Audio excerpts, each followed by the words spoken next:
Saludos familia, Angel Anderson here. Today I am with Juan and we're just gonna have a conversation about YouTube. Hopefully you enjoy it. Juan, I know it's early in Las Vegas today. How are you today, my friend? Oh, it's good, man. I like early mornings. That's my jam. You know, I used to be this guy that used to say, I'm not an early person, but the more I switch, the more I start getting up early. I don't know. It just now when I stay up late, I don't like it. I rather get up early, knock down a few things, and by 9 o'clock, 10 o'clock, I feel that I've done so much. Man. I mean, I kind of have no choice because I get the kids to bed. Yeah. So it's hard for me to just put them to bed because with my son it's a process, right? It's hard for me to put them to bed and then get up again and go to work. So it's easier for me to just get up early, do a little bit of work, and yeah, I guess I'm getting old too, man. Because man, I cannot. So today's YouTube. Where should we start? I don't. You know what? Let me ask you. What's the most difficult part for you when it comes to YouTube? Oh man, that's a good question. I think the hardest part for me has been to be able to get my message across. So English is my second language. And even so my brain kind of like skips words a lot. It's happened even in writing everywhere. So I noticed that I skip words when I speak. And when I do it in English, it's even more. So it's been kind of a challenge because sometimes I have a video and I want to do a video. Like I'll give you an example. So I had a video of a microphone, a review, and I had to do that video like 3 times because I just couldn't get my words out of my mouth. I just kept messing up, and I get frustrated. So I'll stop. Then I go watch the video, and I notice that I skip a lot of words. So that has been a big challenge of creating YouTube videos. Just me getting, and that's why I was telling you I started this podcast because I want to get over that the challenge of me skipping words, and I'm trying to be talk slowly, be more clear. Because you know what? I think what I do and what we do, what you do too, we try to explain to people. And when you're skipping words or you're just stumbling a lot, people don't get that message. You know what I mean? So, but don't big think challenge. Don't think that's, in my opinion, I don't think that's a Spanglish problem because when I came into the United States, I didn't speak any English at all. That was in 1996, and I still have a thick accent. I think it's more about that some people are good they're natural storytellers, and they are able to draw a picture of what's going on. And most of these people that I say that they're natural, they don't know how they do it. But and I say this because I used to, or I still suffer. So like my last video, the one I just uploaded, after I uploaded it, I was like, Angel, you talk too fast. Nobody's gonna get it. You could explain it a little bit better, but I still hit publish because I uploaded a video about the Lightroom presets, and in my mind was, okay, I need to be first in this particular topic and see what happens, because there were I was talking about the presets from a YouTuber, big YouTuber that I saw the video, the Peter McKinnon presets. Yeah, but it was too fast. I could have taken my time, dive a little bit deeper, maybe make it was like a 3-minute video. I could have made it even a 5-minute video, and taking my time and explain the step before.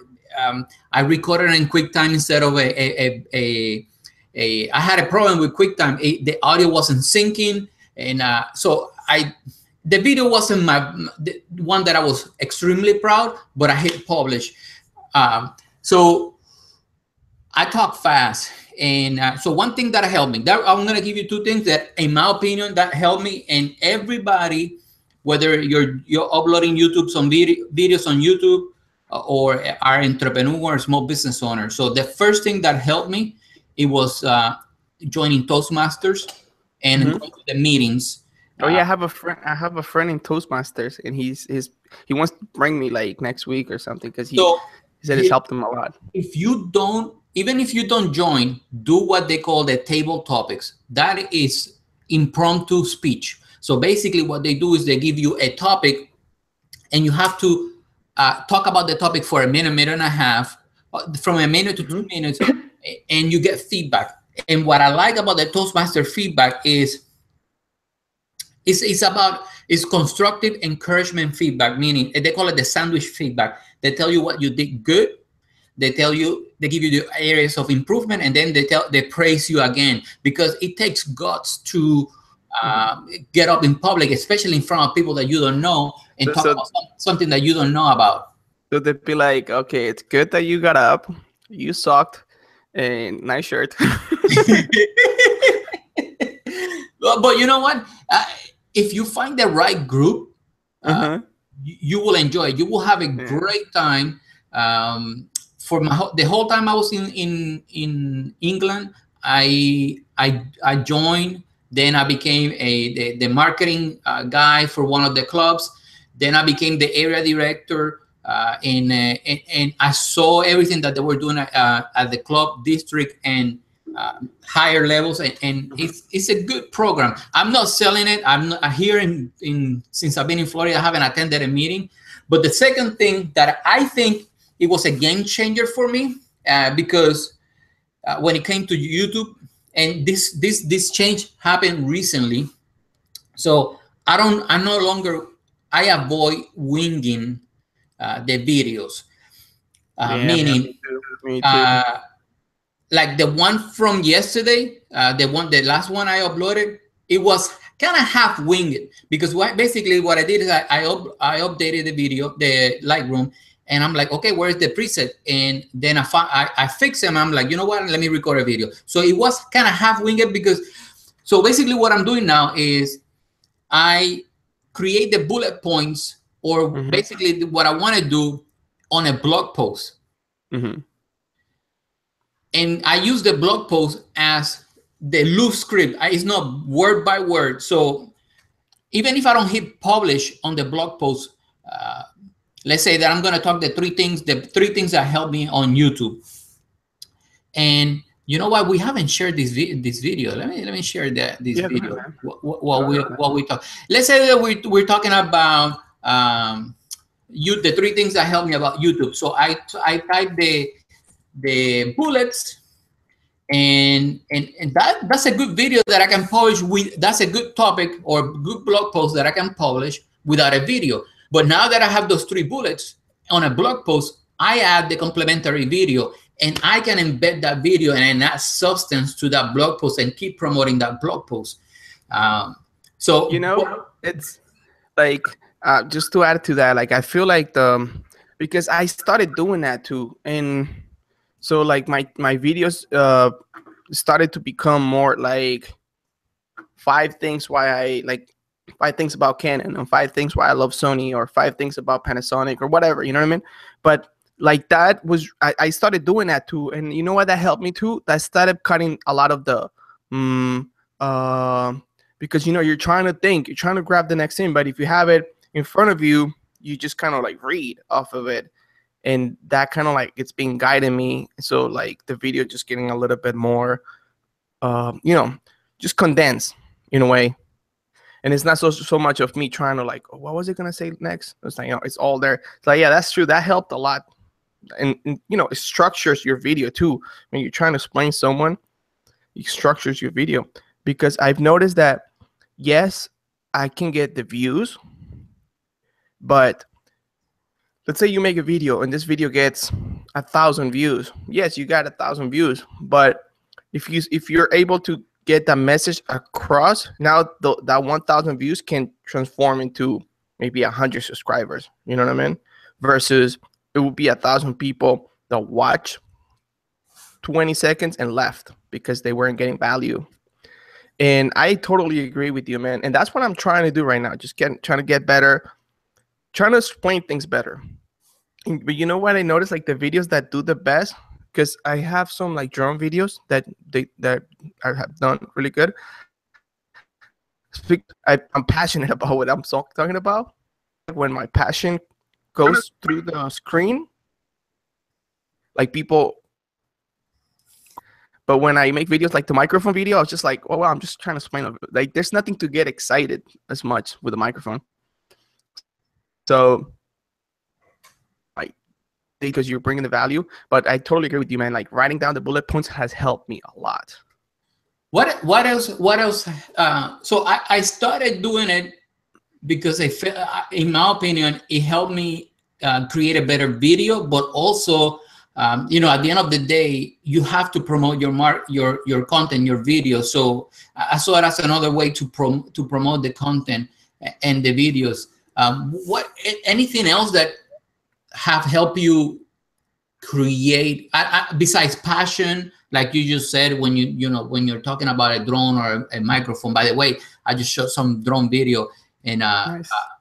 I saw you got a new Mavic, right? Yeah. Oh my gosh, I'm so jealous right now.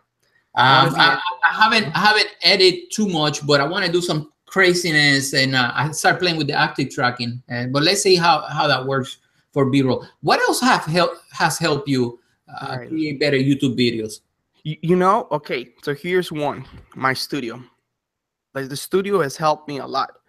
Because before the studio, I was kind of like picking a spot in the house.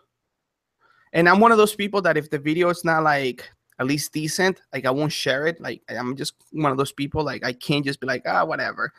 Especially in this channel. So the minute I built the studio, it helped me, one, because I literally flip a switch and all the lights are ready.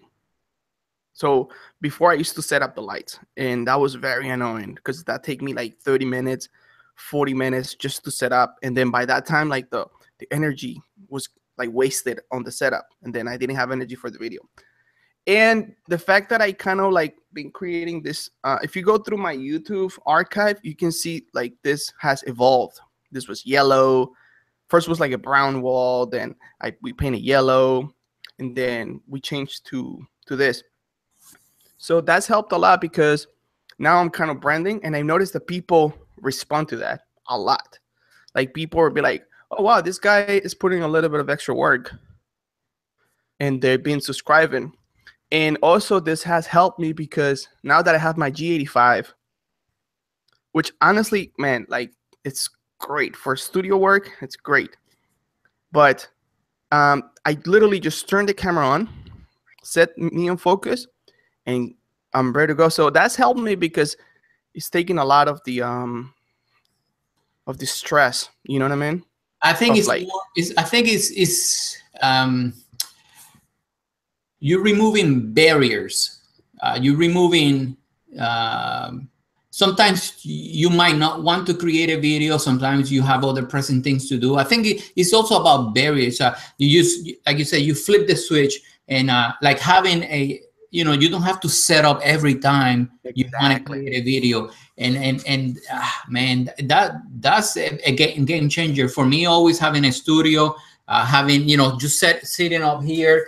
Right now I don't have a tripod, but basically I just put the tripod up and yeah, I'm trying to, in my current setup, because I moved out of the office. I used to have an office, but we're setting it up as a guest room for some family that is coming from Puerto Rico. So this area that I am right here is more like an open area right now. So I am trying to set it up in a way that it looks good to the eye. You got to get that branding. Yeah. You got to get the production value. You know what I mean? But also looks good to the eye. When somebody walks here, it doesn't look like an industrial place. It's part of the house. So that's what I'm trying to do. So I have some couches here in front of me. I'm going to change one of the couch, and basically here's what I'm going to do. I have 2 chairs and a big couch, a 3-seat couch, and I'm going to do some interviews here. And I have plenty space and plenty light for the for the stands, lights, and microphones, and the tripod. And then here, That's window lighting, right? yeah, that's this just That's window window light. lighting. Okay, nice. And I'm using the default Mac camera. So even if the next one we do, I order a GoPro clamp mount, and I'm going to have my HD webcam in front of me so we can, have a decent conversation.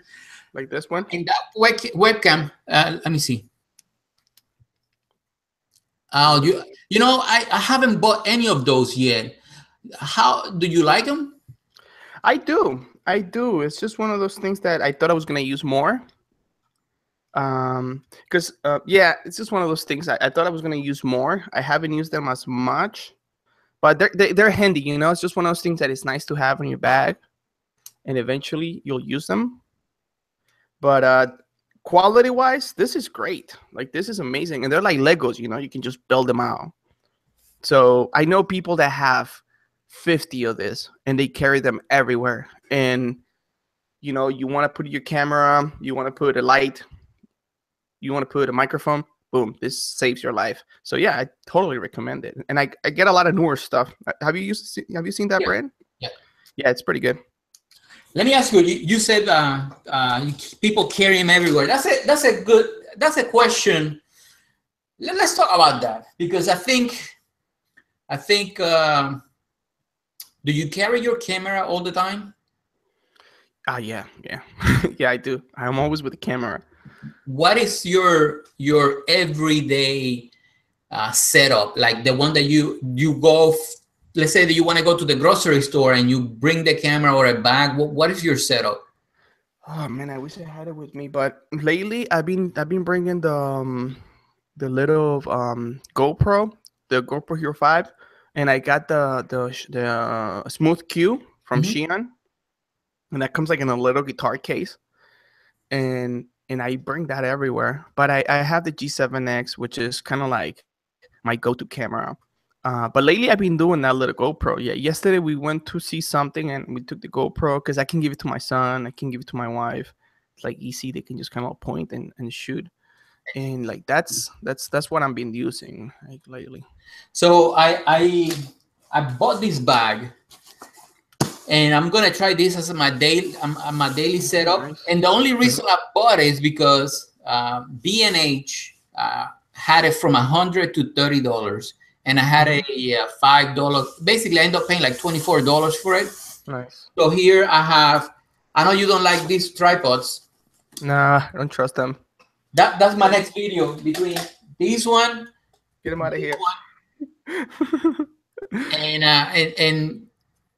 I'm gonna do a video about these two tripods and the Be Free, the other tripod. The next set of videos are going to be more about technology. I'm trying to talk more about, instead of creating and thinking what I'm going to create, I'm trying to talk about more about things that I'm using, things that I'm doing, things that happen to me. And well, let's talk about that for a minute, because like, this is therapy for us, and hopefully for the people that are watching. But because I've noticed that, because it's that, like, there's that the process of, okay, I want to talk about this because it's hot, or because I think this could work, right? Or I want to talk about this because I'm crazy passionate about it. You know what I mean? And I like what you're saying, like, I feel like you're kind of a gearhead, you're kind of like me, right? You love your gear, and you love content creation. Because I started talking business. I started talking because I love finances too. Like, I'm like really like about finances, and that's how my channel started. But then I was like, but no, I'm not like very into it, It's not like, ugh. But then I started talking camera gear and filmmaking. And it's like, I feel like that passion that you have about something, you can kind of like bring it through the screen, and then people can you know what I mean? People can grab passion versus strategy, Let's say you talk about Lightroom, but maybe you just kind of like, you think, oh, this is going to do good, right? So you talk about it, and maybe people are just like, oh, you just kind of like, you know what I mean? But if you're passionate about like, oh, look at this preset, guys, I found it, I took a billion pictures, look how incredible it came out. You know what I mean? Just because, you know, whatever strategy for now, let's throw it out the window for a second. But it's just kind of like, oh, like, look. And then people are like, oh, yeah, man, that's incredible. You know what I mean? But yeah, I just want to ask you about that. It's like, you know what I mean? Like passion versus like a strategy. I feel like it has to be a little bit, I feel like passion has to be over like whatever you think is going to work, right? Yes, I think that way. But actually, yes and no. And let me answer that question in a different way. It depends on your goal. Depends on what your goal. So your goal might be living out of AdSense and having a boatload of views. My goal might be making just one sale from a video. Or true. It might be something else. So depending on the goal, then because let's say that if you're going for views, then you can piggyback from current trends. You can do all kinds of strategy, and you produce a lot of videos, and you're going to rack up the views, and the AdSense will improve. If you like, I started answering clients' questions. So my videos, and I think that's part of my growth, is switching from this business serious talk to let my personality more out, more into the videos, because so I don't know if I think I mentioned it before, is I started a web hosting company many years ago, and when people ask me a question, instead of typing an email, I started replying and uploading unlisted videos, whether it was on YouTube or on my website or any other place. And it was more serious back then. I used to have Camtasia Studio and record the screen. So for me, it was more targeted. So even until this day, throughout the week, I do a lot of reconnaissance, and I know what video I know for a fact what video I can upload this week, share it with one person, and that person will become a client. I am not going to do that this week because I'm swamped. I have so much in my schedule. I'm finishing my master's. This is my last class. I got like 7 projects that I got to finish. They're not mine. That's not talking about YouTube video, my social media, or my website. And so for me, it was more strategic. I asked a lot of questions. How can I help you? But in a meaningful way. So I shared so if you look at my videos, like 98% of them, I don't make a pitch. So, but since I switched to that strategy, it was more beneficial for both parties. So I don't get a lot of views, so I'm sacrificing on the views, but I'm getting the results that I want. So to answer your question, I think, in my opinion, it depends what is your goal. Yeah, exactly. Because I see what you're saying, and I actually did that back in the day, where I used to, because I do a lot of WordPress sites, and I would do like tutorials, like video tutorials. Okay, this is how you make a post. This is how you post a picture. So, and people, because you kind of talk to them or email them, and they're like, okay, what? But then you show them the video, and they're like, oh, this is great. Like, now I know how to make a post. Now I know how to update my website. And I did that for a while. But like, in terms of goals, man, so your goal is to cater your clients through the videos. My goals is to answer clients' questions, provide value. So I'll tell you right now, the next set of these questions, the questions are coming up right now, is more about tech, and it's because 1, I love tech, and 2, I'm pushing all my clients to do more video, because I think if you have a message to say, you might as well say it on video, especially to busy people. I deal a lot with busy people, and they don't have time to most of them don't even have time to write a good blog post. So I'm trying to steer them towards, let's create a video, let's transcribe it. I think I lost you for like a minute. I think I lost you like for a minute. So yeah, back on. So I'm pushing my clients to use more video because, in my opinion, it's if you have something to say, you might as well say it on video. Especially Facebook, YouTube, now LinkedIn is pushing video, Instagram, so they're giving more weight to video. But also, video allows you to, or allows me to capture your content in your voice. You know, I feel like for you, there's a way of doing both. You know, that you can kind of cater your clients and kind of grow your brand. Because what I'm trying to do, like for example, like me, personal goals is like I want to create this YouTube channel, right? So focus media, and I want to grow and to the point that I can have different ways of monetizing it. So for example, I want to create as many tutorials. So I want to create reviews. So maybe companies companies have already reached out to me to do some reviews, just a small little like GoPro accessories and stuff. But one, get to the point where companies want to work with me. So it's quality videos. They're like, oh, this guy can kind of help us out. Number two, maybe create tutorials. So where people learn and maybe monetize that way.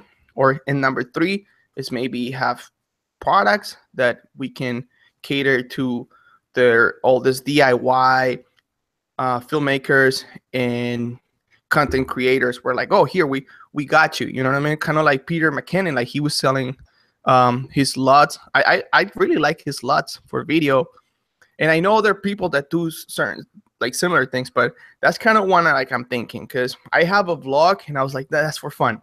That's where I put my fun stuff, you know.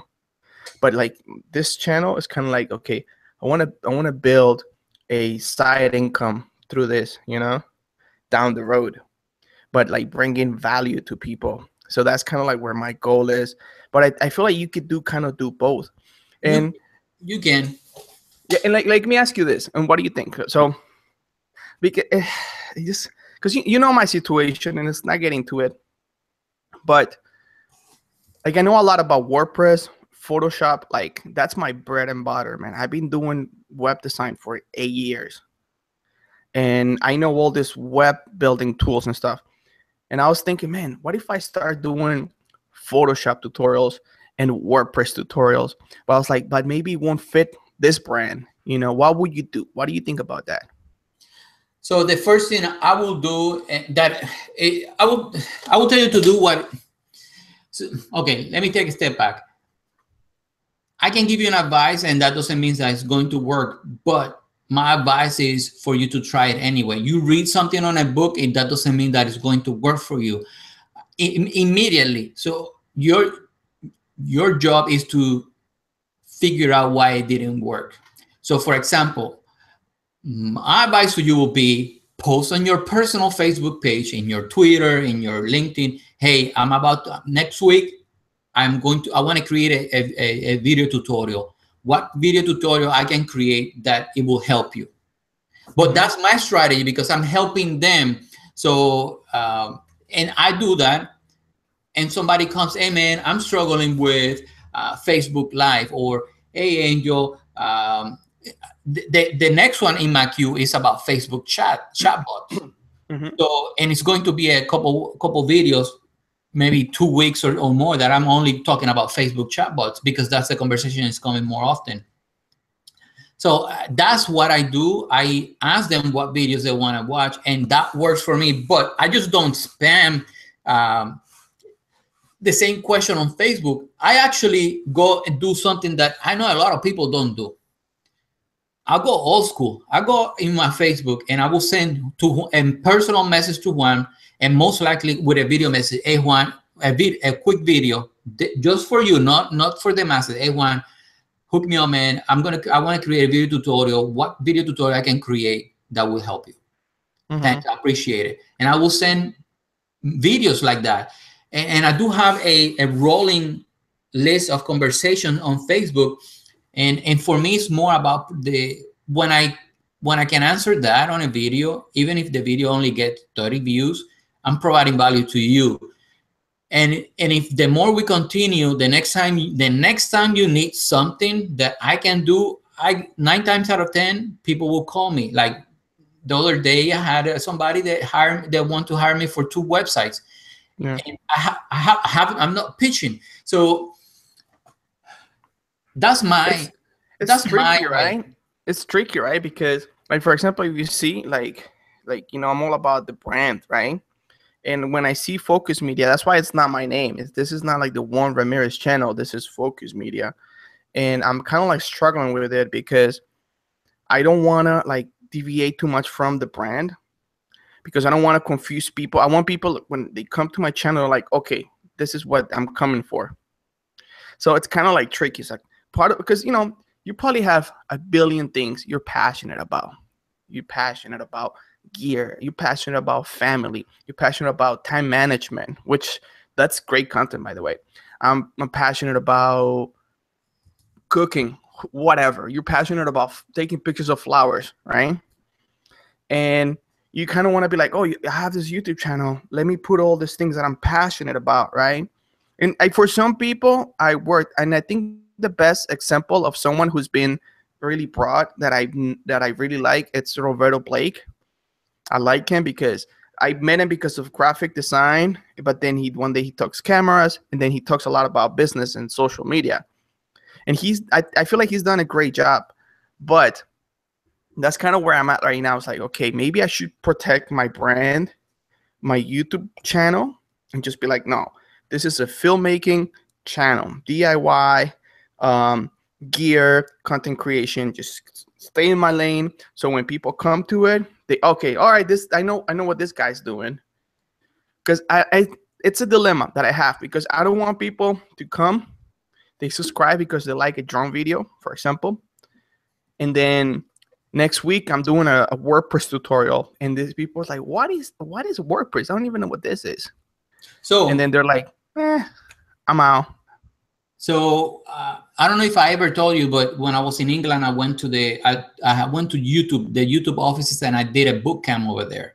And what you said, it's exactly what the YouTube manager, the partner that I was assigned to me at that point, she said to me. She said, like, you're all over the place. So that's when I switched to lessons learned. So my whole point, and it's not so I try to narrow it down to time management, sales, and marketing. Lessons learned. So that's the areas I try, and still too broad in most people's eyes. But my point with me is like sharing what I learned and the result. But you said something, and I didn't want to interrupt you, that if you want to put your attention into just an area, have you actually looked how people find you? Yeah. And why not create more similar content to that? That's what I've been doing. That's exactly what I've been doing. And that's what has been working, right? And I feel that the reason why it hasn't worked better, because I'm only at 300. So when I talk finances and stuff, I had like 70 subscribers, which is very little.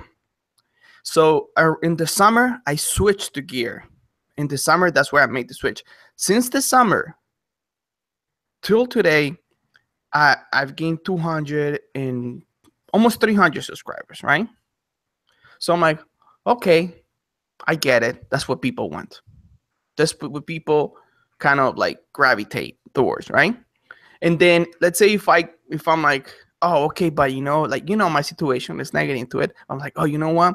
Because I'm a graphic designer, like that's my trade. Like that's how I bring money to the house. I'm like, okay, now let's start doing some Photoshop. Let's start doing some WordPress. Let's start doing some Dreamweaver, like HTML basic stuff. And then the people that came because I was talking about cameras and filmmaking and content creation, they're gonna be like, what is this guy talking about? I'm out of here. You know what I mean? So I don't know. Sometimes I feel like, you know what? Maybe I'll stay on my lane, which is like what's working right now. You know what I mean? Stay in my lane. Because when I was talking finances, I know it's not very sexy when I'm talking about budgeting. People are like, oh yeah, that's right. Even though it works for some people, it works from a lot of people. But like I said, once I switched to gear and I switched to video stuff, like that's where people actually like they have questions and like they have opinions, and yeah. So that's kind of where I'm like, I think when it comes to gear, we all go through this phase that we always think that we need something that we don't have. We need the next camera, we need the next gimbal, the next microphone. Instead of recording, there is a few amount of people that actually don't have that itch. Like I don't need to buy another camera, but we're always inquiring, oh, what are the video settings? What is the, what frame rate? And even though that in the back of our heads, we know that actually makes no difference in the quality of the content, but a little bit, like, like the 90% of the, let's say 80% is the story. Then, but the gear helps. I always tell people the gear helps. No, and that's what it's like, the cherry on top of the. Yeah. In my opinion, it's like the cherry on top of the ice cream. So you got the meat of you got the content. Like this conversation, it can add a lot of value. Yeah. It doesn't have an HD or a 4K camera. I always tell people, Casey Neistat, he says gear doesn't matter, and then you look at his background, it has 100 cameras, 20 drones. Gear does matter, it's just that it's not the main thing, but gear makes a difference, man. When I got my G85, dude, I went on an existential crisis. It was almost like me picking a wife, it was just like, what do I do? I went to stores, I tried cameras, I watched videos. It was just so stressful. And I know people go through that. And one thing that I noticed is that a lot of YouTubers kind of, not that they lie, but they exaggerate. Like a lot of this, like tech YouTubers, they have so many cameras, they have so many gear that they're disconnected from the average Joe that is just trying to buy a camera that works. So, and then like I bought the camera, I went through this process. And the funny thing is that I watched someone else go through the same process. Right. And he made a video about it and how like he almost lost his mind. And I was like, I'm going through this. This is ridiculous. And so yeah, so that's kind of where I'm at right now, where it's like I kind of want to help people that are trying to do more video stuff. But then again, like that's what I was asking. I was like, maybe, stay in my lane, right? Like, because I do have all these ideas and I do have all these skills, but at the same time, it's like I'm passionate about this. You know what I mean? So give me an example. You go to your analytics, and what are you actually looking for? Oh, so what people are searching? Yeah, in your case. Yes, people are searching. And honestly, too, like I look a lot of. So you go to the analytics tab, and what under the analytics, what you actually look first? Oh, when I go on the analytics, I go on the views, just like the views on the video. But it's also kind of like a pattern. I'm following a pattern. So I noticed this. So for example, and I told you this last time, I put the name of the camera, gear, whatever on the title, and that's working. Number two, people want to see test footage. I've noticed that a lot. People do want to see like, oh, the G85, it's okay in low light. Yeah, I could say that. But if I show you a low light test, then you can be a judge and you just be like, you know what, this doesn't work for me. Or, oh yeah, this is not bad. I can use that, right? That's the other thing that has worked. So, and even when I'm talking, like talking head videos, I always put footage. And then another thing that I feel like that has worked too is opinion pieces, man, like news and opinion pieces. And so when I give an opinion on something, you get both of you got the people that like your opinion, and you got the people that hate your opinion and disagree 100%. And so I made a 60 video about the Canon 60D. And people were even arguing with each other because everybody has like their point of view. Yeah. And I just try to keep it, okay, guys, like just keep it PC, respect each other. Like, yeah, because it's ridiculous. But people do, and then you always get that a-hole that's like, oh, what are you just like, just go and create it, stop talking. I'm like, yeah, dude, just get out of here. But I've noticed that those things are kind of working. So that's kind of why I'm like, maybe I should just stay in my lane. I should just stay in my lane.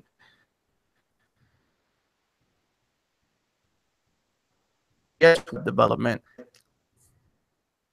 I'm in.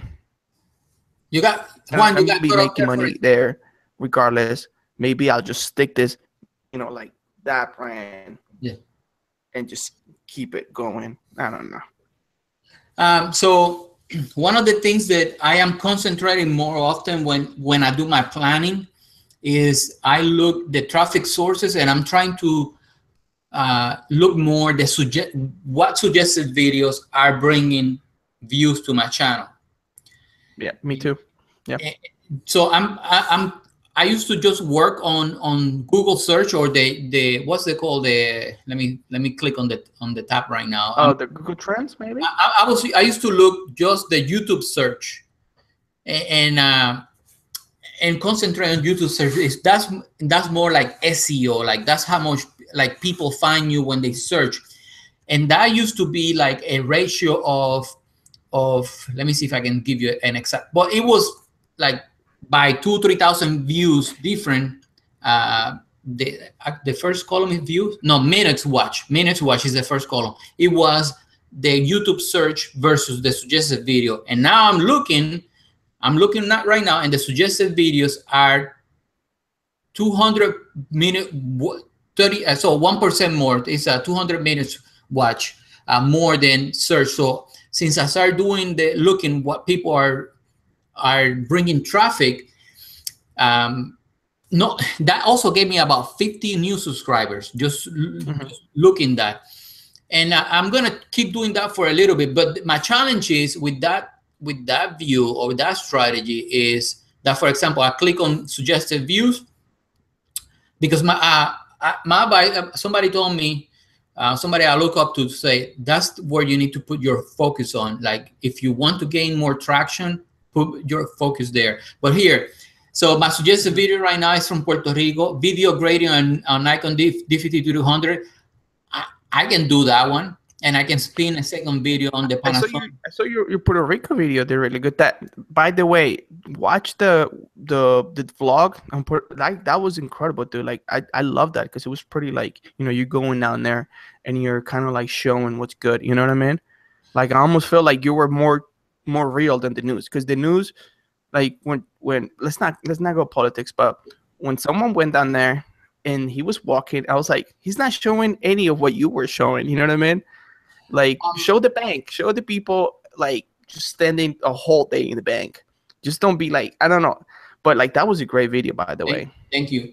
I recorded, so from one camera, from this camera alone, from the Sony, I have 58 minutes. So keep in mind that I went to deliver supplies, and I left place because of the traffic situation and the short amount of time.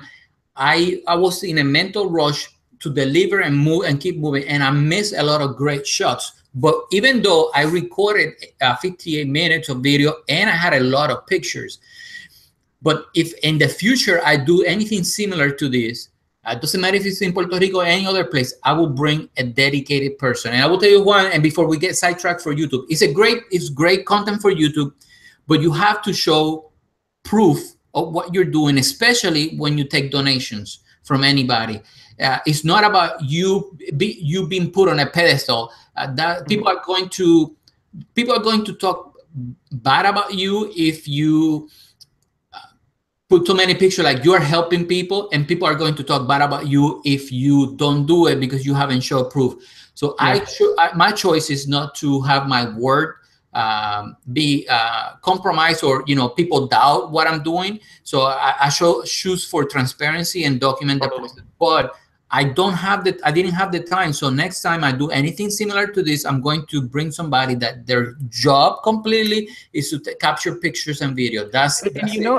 And I think that's good, because let's say that you have one focus on your channel. I don't know. Let's say your channel, it's about growing potatoes, right? And everything about growing potatoes, and you happen to go like in Puerto Rico and do this incredible video, it's fine. I feel like even your growing potato audience is gonna be like, oh wow, this is pretty cool. This is pretty interesting. Like it's fine to like have one day when you go off the rails. Because who's been doing this a lot lately. Fronos Photo. I love Fronos Photo. It's probably like my top maybe 10 YouTubers. I love his branding. I love his style. I love his team. I mean, his video editors, like the video guy. Oh, that guy, it's incredible. It's just incredible. But whatever. So he's been doing, I think once a week, he does a vlog, and then in the vlog he's talking fitness, and the other day he was talking about like he like very cool vlogs about like whatever he wants to do, but that's like a once a week kind of vlog. And one of the less things he talks about, it's cameras. He barely talks about cameras on his vlog, but guess what, everything else is camera related. Everything else, like I think they post daily all of their content, and then once a week they just kind of go like a different direction, and people are like, oh cool, this is like a different side of you. We don't mind this because we know that tomorrow we know what we're getting. So like been thinking a lot about that, because I want to do vlogs on this channel, and I want to do like but this is going to be like camera related vlogs. Because I have so many projects going on right now, and I'm like, if I can vlog that, but just once a week, just kind of like, okay, today we're just gonna look here for a minute, and then tomorrow we'll go back to what I'm doing. So maybe that's a good strategy, because that Puerto Rico video, man, let me tell you, I've really enjoyed it. And I even saw like, you spark a conversation, because it's something that people are very passionate about. You're passionate about your country, or or you know what I mean, you're passionate about your people, so you irradiate that, and at the same time you're bringing like the truth, man, like the truth, because some people are not, I don't want to get political. Yeah, I get it. Some people are not bringing the truth. It's a fact. Dude, I'll trust a YouTuber, especially if it's like a smaller YouTuber like us with a camera, than a news channel. So even though with that, I did it for many reasons, but I wanted to document the process. I actually didn't have a solid plan when I started recording the video. I just wanted to start capturing some things, especially photos for the people that I have people that send water filters, and some people help me with batteries, but coming back, like you said, I created a blog post with 4 lessons I learned from my trip.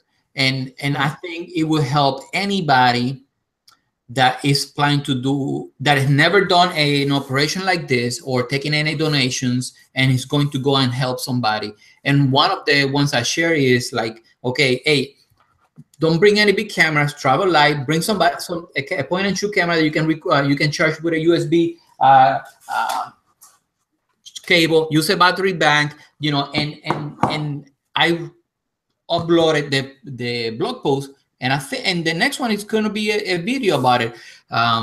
But so I came back to my lessons learned. So I'm trying to share more lessons learned, but at the same time, if we want to grow, we have to be a little bit more strategic. It's not butter if we have to. Let's say play the game. So how much can we play the game and stay true to totally. To that's the balance. That's the balance. You want to be strategic, but you also want to be transparent, and true to yourself. Do not sell yourself, because we could be doing pranks on the hood, and we could be doing the kissing pranks or bunch of garbage that is right now. We could be Jake Paul and Logan Paul doing dumb pranks, or we can stay true to ourselves. Listen, man, I have to go now, but this was great. I think that You know, there's a future to we this. should do it next time in a different in your channels. That way, your audience gets a little bit of taste. Yeah, I like the perfect. conversation. I took some Yeah. notes. I was looking at my analytics as well, and I appreciate your time, Juan. It's Yeah. having a So I'll bring the topic for next time too. I'll think of something. having a conversation like the one we having. We not only provide value, but we get some of our questions answered. Mm-hmm. I think Totally. it Totally. clarity and talk, having conversation with people that are doing similar things is productive. Yeah. All right, man. It was nice talking to you. I think this little podcast or whatever it is has a future. We'll we'll figure out what this is gonna become, and I like the early too. I mean, are you okay with this time? I'm okay. Yeah, I like it too. All right, man. Have a great day. Same to you. Talk to you soon. Bye, Juan. Thank you. Okay, bye, and bye.